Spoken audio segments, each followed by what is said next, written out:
uchaguzi hautafanyika mwaka huu kwa sababu tuliyomwajiri ameshindwa kutekeleza masharti ya uajiri wa watu.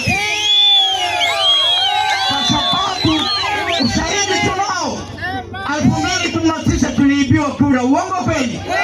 20 imeibiwa kura. Sio mwaka jana 24 serikali za mitaa tumeibiwa tena.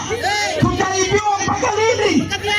Waajiri sasa mwaka huu tumeamua hatutapiga kura kwa sababu sisi na Samia wao wanatufanyia utani. Wangapi wanakubali kwamba tusiende kwenye kura ili haki zetu ziweze kurudi? Wangapi wanasema mamlaka yetu ya waajiri yalindwe, tusiende kupiga kura mwaka huu? Wanyoshe mkono. Asante sana, asante sana.